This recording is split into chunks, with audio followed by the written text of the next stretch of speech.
Mas antes de entrar no ponto, precisamos esclarecer algumas coisas. Aqui no Brasil, por exemplo, o conceito de comunismo é usado sem nenhuma base teórica. Com certeza, na antiga Grécia, se alguém perguntasse ao filósofo Sócrates, você é comunista? Ele ia perguntar, o que é comunismo? Muitos usam a expressão comunismo de forma solta, sem nenhuma base. Mas por que isso acontece? Simplesmente por falta de conhecimento teórico e histórico. História da Rússia e da teoria comunista. E por que é bom saber um pouco disso? Simplesmente porque quando você chamar alguém de comunista, você vai estar sabendo exatamente o que é comunismo. Então a gente vai tomar uma colher de sopa da Revolução de 1917 lá na Rússia. O ano era 1917. Faltava apenas um ano para acabar a Primeira Guerra Mundial. Mas naquele contexto histórico, a Rússia vivia uma crise econômica, crise social. O czar enfrentava inimigos na guerra lá fora. E dentro do seu país, o povo estava revoltado com a fome e o desemprego. Mas parecia que o czar Nicolau II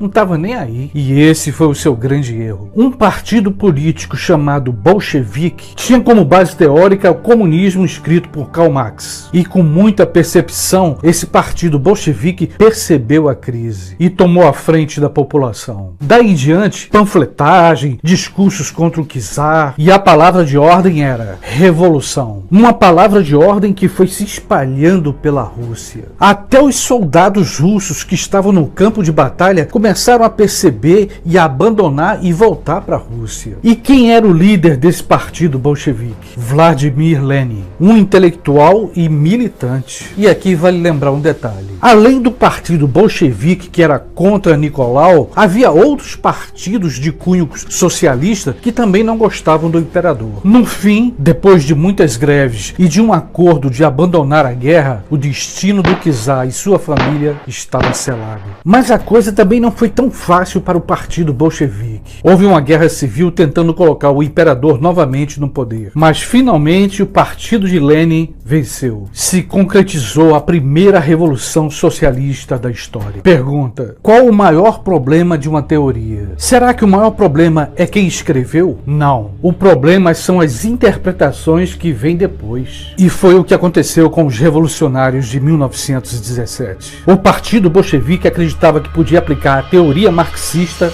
na Rússia. Foi então que eles resolveram mudar o nome do país. A Rússia agora seria União Soviética. O que mais assustava os industriais e empresários na teoria e na prática do governo soviético: a propriedade privada. Uma fábrica, por exemplo, tinha que ser do povo ou do Estado. E foi o que aconteceu. Muitas fábricas e indústrias foram confiscadas. A religião, por exemplo, era algo alienante segundo Stalin, e ele mandou derrubar muitas igrejas. E o tempo foi passando. A União Soviética virou uma superpotência. Inclusive, durante a Segunda Guerra Mundial, chegou a ser aliada dos Estados Unidos e da Inglaterra. Mas logo que a guerra acabou, esses três países se tornaram inimigos na hora. Era uma nova ordem internacional sendo implantada. E com o passar do tempo, outros países, inclusive pequenos países, foram adotando a política, a ideologia marxista. Todos eles se autodenominando de países comunistas. Mas cada um desses países interpretava a teoria de Marx de uma forma diferente. E isso foi causando sérios problemas.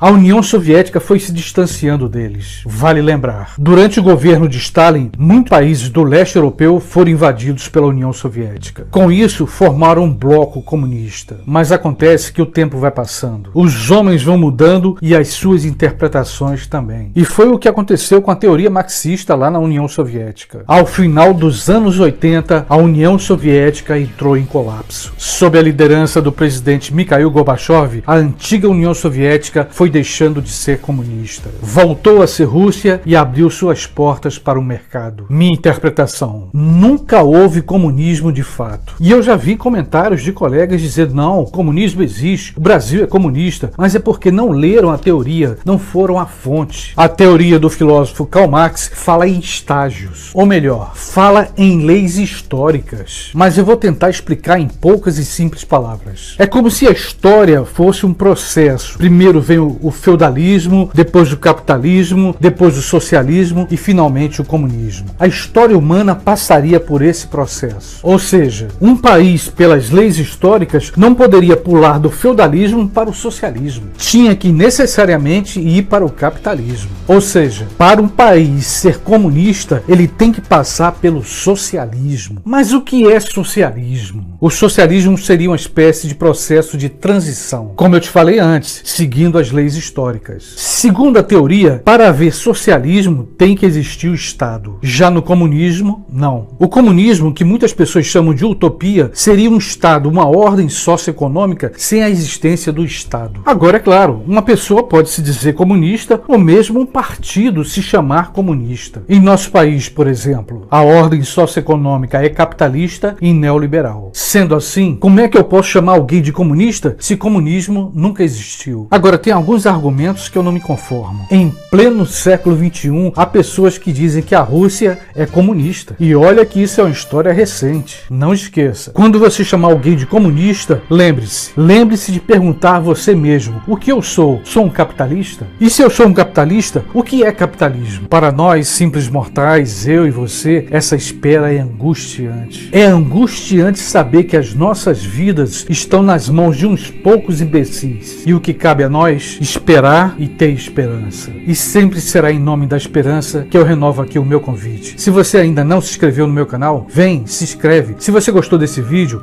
dá uma curtida, um like, compartilha com teus amigos. Com certeza você vai ajudar esse canal a permanecer no ar, ok?